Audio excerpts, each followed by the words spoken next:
COVID-19, also commonly known as coronavirus, is a disease with its only side effects being the symptoms of a common cold or the flu, sometimes having no symptoms at all, and we'd call that being asymptomatic. COVID-19 was fully brought to our attention in early of March 2020, although a lot of people claim that it was in the US a little bit before, in November of 2019. The virus started off small with a few cases here and there, is what we were told. Soon enough, the entire country started to get cases in each state as the US became more efficient in testing for the coronavirus. We were told to keep calm and wash our hands and that the virus would be contained. Shortly after, the US became flooded with cases of COVID-19, and before we knew it, we were in a global pandemic. Now, the US is the country with the most cases in all of the world. Now, we will move on to Hannah, who will talk about the importance of social distancing and wearing masks and why it's important. Social distancing is keeping a safe space of 6 feet between yourself and other people who are not from your household. COVID spreads mainly through large groups of people for a prolonged period, and according to Cone Health, social distancing also means avoiding mass gatherings and avoiding congregate settings as much as possible. Spreading of COVID easily occurs through talking, coughing, or sneezing because water droplets from your mouth and nose can easily be spread. According to the CDC, recent studies indicate that people who are infected but do not have symptoms for COVID-19 also play a role in the spread of COVID-19. It is important for people to continue to stay 6 feet away from others because COVID can still be spread by those who are asymptomatic, also known as people who have COVID-19 but do not show symptoms for it. Social distancing is also important for those who have a higher risk of getting the symptoms. Although social distancing is not the only way of preventing COVID-19, it helps slow down the spread of COVID and it keeps everyone safe. Sanai will now talk about how social distancing has been proved to stop the spread of COVID-19 and how to prevent it from further spreading. Thank you, Hannah. With more and more research being done about the spread of the coronavirus, we have learned many things of how to stop the virus. One is to wear a face mask. Two is to social distance. With the spread of coronavirus being by water droplets, it's recommended to not get into big gatherings and to only go out for essential trips.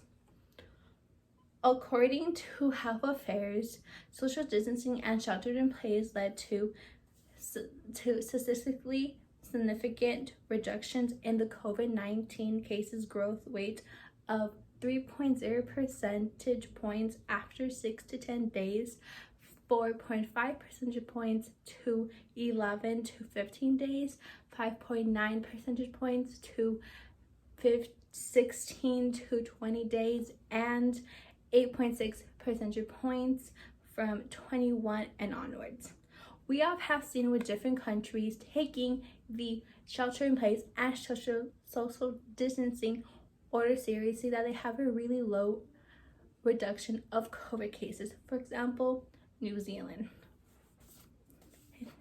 Distancing orders are put in place to have lower cases of coronavirus. To help prevent the spread, we have to make sure to only take essential trips to the store like food, supplies, and medicine. If you're feeling sick, you have to make sure to get tested just in case, and if you do get a positive, to stay home at your house for 14 days. For taking those essential trips, just make sure to wear your mask, stay 6 feet apart, wash your hands or use hand sanitizer, and be safe. And most importantly, make sure that you social distance and only be around with others in your household. Next, we will move on to Natalie. Thank you, Sanai. So unfortunately, many people don't agree with the idea of social distancing and staying at home. They claim that staying at home without social connections is detrimental to their mental health. All of these arguments are understandable.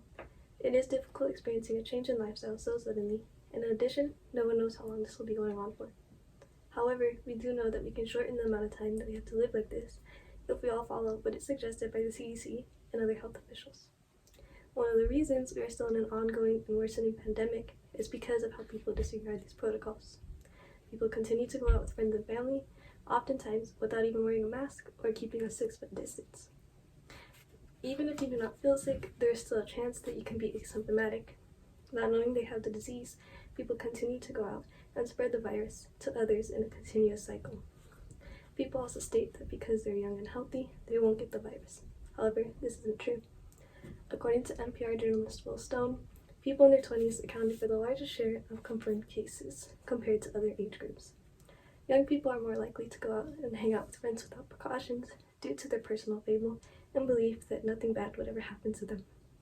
However, they are more likely to spread the virus to others who experience worse effects and even death. This virus is something that we should all take seriously.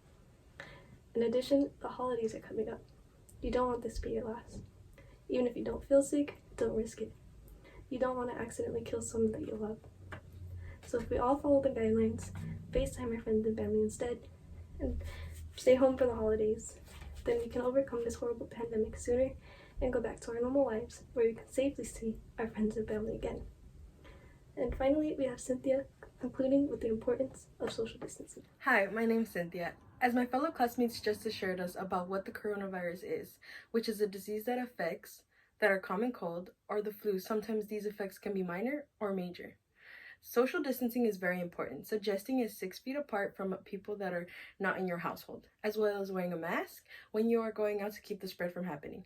Many people overlook these rules and don't want to cooperate. So many people tend to keep going out with their friends because they miss them, but the thing is that large groups are one of the things that should not be happening. Everyone should understand that yes, this is not easy, but imagine those who have lost family members. It's hard having one extra chair empty at the dinner table because they lost someone, or having to say goodbye through a cell phone. It is so heartbreaking seeing this happen to so many families. So when you are thinking of going out because you're tired of quarantine, think about the families and the people who wish not to be in the situation of not being able to breathe correctly and having a ventilator do it for them.